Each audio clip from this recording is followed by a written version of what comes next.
안녕하세요. 10월 15일 목요일에 284번째 시간으로 인사드립니다. 오늘은 바울의 옥중 서신 중에 한 권인 빌립보서의 말씀으로 함께 은혜를 받기 원합니다. 빌립보서는 바울이 로마 감옥에 갇혔을 때에 빌립보 성도들에게 쓴 편지입니다. 이 편지를 통해서 우리는 바울이 얼마나 예수 그리스도를 사랑하고 또 빌립보 교회 공동체를 사랑하는지를 느낄 수 있는데요. 특별히 편지 서두에 빌립보 교회 성도들을 향해 복음과 은혜에 함께 참여한 자라고 말하면서 자신과 빌립보 교회가 그리스도 안에 하나 된 공동체임을 강조하는 것을 통해 알 수 있습니다. 빌립보서는 또한 기쁨의 편지라고도 불릴 만큼 편지 곳곳에 기쁨 또 기뻐하라는 단어가 많이 등장합니다.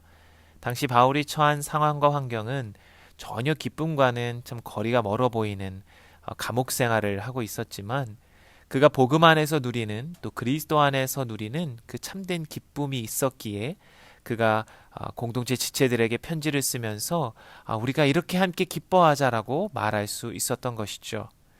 오늘 우리가 살펴볼 부분 4장은 바울이 편지 마지막 부분에 성도들을 향해 권면하는 내용들이 담겨져 있습니다. 바울이 빌립보 공동체를 향해 이렇게 권면하는 가장 큰 이유는 바로 하나님의 약속의 말씀이 있기 때문인데요. 먼저 7절에 보시면 그리하면 모든 지각에 뛰어난 하나님의 평강이 그리스도 예수 안에서 너희 마음과 생각을 지키시리라고 말씀합니다. 바울은 하나님이 주시는 이 놀라운 평강의 약속의 말씀이 있기에 이것들을 우리가 경험하고 누리기 위해서 공동체가 어떻게 노력하고 또 행하여야 할지를 권면하고 있는 것입니다. 먼저 2절에서 6절에 나오는 네 가지의 권면을 함께 살펴보겠습니다. 첫째로 바울은 주 안에서 같은 마음을 품으라고 말합니다.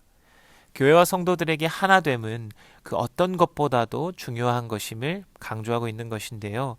2절에 빌립보 교회 성도인 유오디아와 순두계라는 두 인물의 실명까지 언급하면서 이 문제에 대해 모든 사람이 협력하여 하나됨을 이루어가야 한다라고 권면하고 있습니다.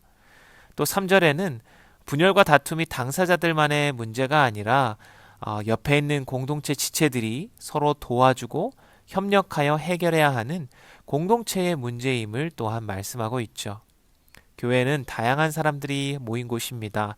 서로의 생각이 다르고 또 삶의 모습과 방법도 천차만별인 곳입니다.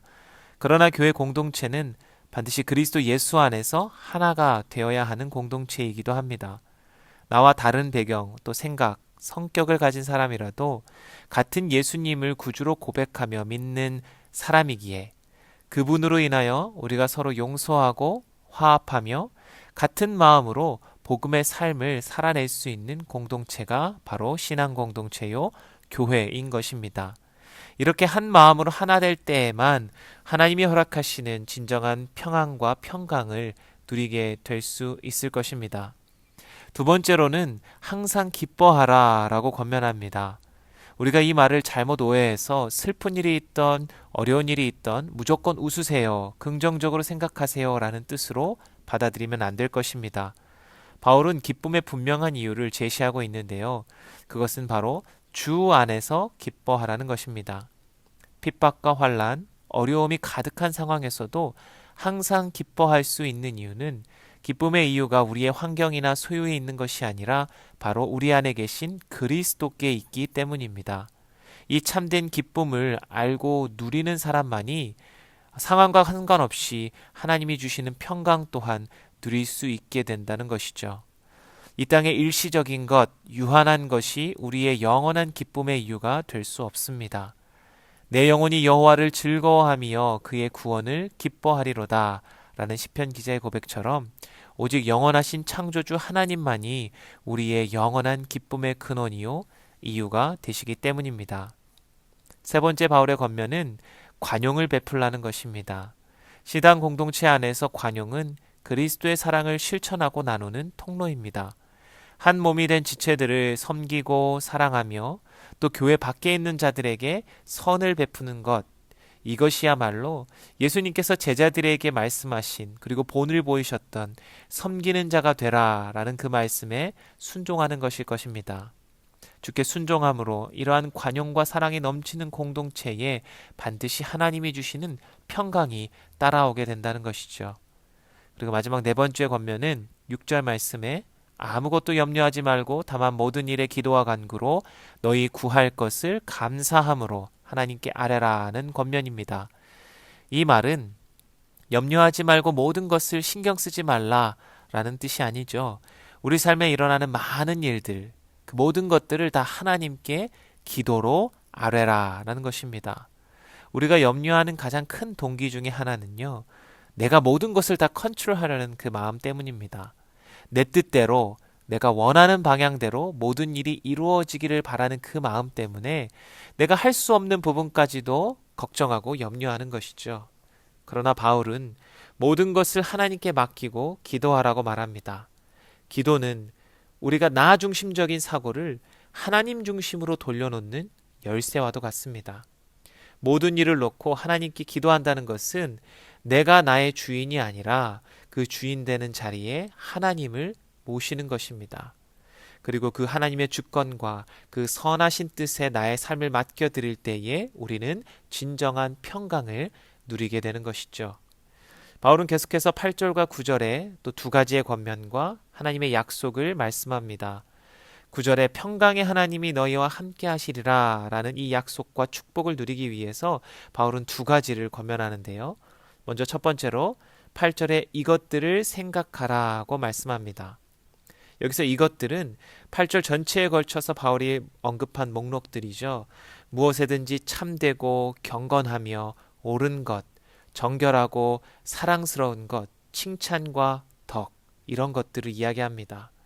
왜 우리가 이것들을 생각해야 하는가?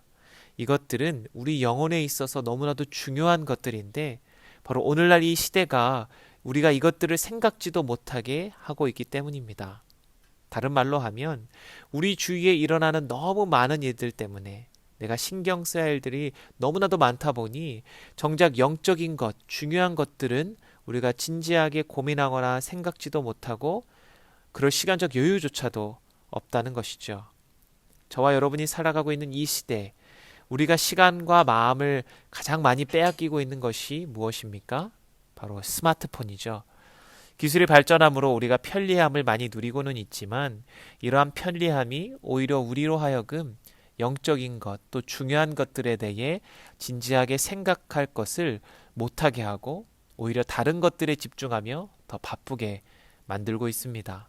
이러한 바쁜 일상이 정말 우리에게 중요한 것들을 생각하지 못하게 합니다.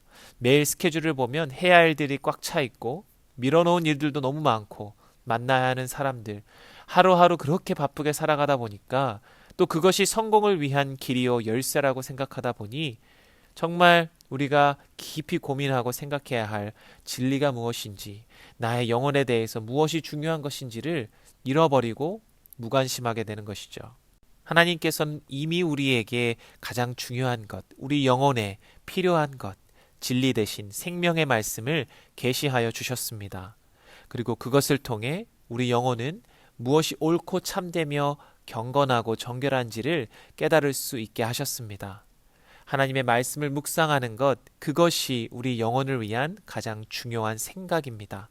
그러나 문제는 우리가 이 말씀을 들으려고 하지 않는다는 것입니다. 다른 너무 많은 것들에 신경을 빼앗기다 보니 말씀이 있음에도 읽거나 묵상하거나 생각하지 않으려 하는 바로 우리 자신을 우리는 돌아보아야 할 것입니다. 바울이 빌립보 성도들을 향해 평강의 하나님이 함께하는 축복을 누리기 위해서는 주의 말씀을 통해 무엇이 참되고 무엇이 경건하며 옳은 것인가를 묵상하고 또 생각하라 말씀합니다. 두 번째로 바울은 이러한 것들을 생각할 뿐만 아니라 이 하나님의 말씀을 배우고 또 그것들을 우리의 삶에 실천하며 적용할 것을 권면합니다. 9절 말씀에 너희는 내게 배우고 받고 듣고 본 바를 행하라. 그리하면 평강의 하나님이 너희와 함께 계시리라고 말씀하죠. 하나님이 함께 하시는 축복을 누리고자 하는 공동체, 그러한 사람은 말씀을 묵상하고 배우며 그것들을 삶에 적용하는 자들입니다. 여기서 중요한 것은 바울이 자신에게서 배운 것만 적용하라 하지 않고 자신에게서 듣고 본 바를 행하라 하고 말하고 있는 것입니다. 교회의 리더들, 특히 먼저 복음을 믿고 먼저 성도된 자들이 저지르는 흔한 실수는요, 머리가 너무 커져서 남을 가르치는 것에는 익숙하지만 정작 그 복음의 말씀을 살아내는 것에는 미숙하다는 것이죠. 여러분, 좋은 코치는 글로나 말로만 가르치지 않고 어떻게 해야 하는지 몸소 시범을 보여줍니다. 자신이 할 수 없는 것을 누군가에게 사실 가르칠 수는 없겠죠. 말이나 글이 아니라 실제로 그것을 모범을 보임으로써 배우는 자들이 따라할 수 있도록 하는 것, 그것이 바울이 보여준 모범의 모습입니다. 그는 실제로 내가 그리스도를 닮아가는 것처럼 너희들도 나를 본받으라 라고 담대하게 이야기했습니다. 뿐만 아니라 바울은 이것들을 행하라 라고 권면합니다. 복음의 삶은 배우고 그것을 본다고 해서 바로 나에게 적용되지 않습니다. practice, 계속해서 연습하고 또 연습해야만 합니다. 사도 바울이 믿음의 아들 디모데에게 경건에 이르도록 내 자신을 연단하라 하고 말한 것처럼 우리 모든 교회 리더들 또 성도들은 한 마음으로 이 말씀을 읽고 묵상하며 또 배우고 그것들을 우리의 삶에 치열하게 적용함으로써 평강의 하나님과 함께하는 그 귀한 축복을 누리게 될 수 있습니다. 오늘 바울이 빌립보 교회 성도들에게 준 이 권면의 말씀들은 오늘날을 살아가는 저와 여러분을 향한 하나님의 말씀이기도 합니다. 교회 공동체가 하나님 안에서 성장하고 참 평강을 누릴 수 있는 길은 바로 서로 하나 되어 기뻐하고 서로 관용을 베풀며 사랑하고 어떤 상황에든지 하나님께 맡기고 의지하며 기도하는 것, 또 이 악한 세대 가운데서 우리의 마음과 생각을 오직 하나님의 말씀에 집중하고 생각하며 날마다 묵상하고 배우고 그것들을 우리의 삶에 실천하며 적용할 때에 우리는 놀라운 은혜를 경험할 수 있게 될 것입니다. 사랑하는 성도 여러분, 오늘 바울의 권면, 이 구원받을 성도들이 어떻게 하나님의 평강을 경험하고 누릴 수 있을 것인가, 이 내용을 여러분의 삶에 적용하실 수 있기를 간절히 축원합니다.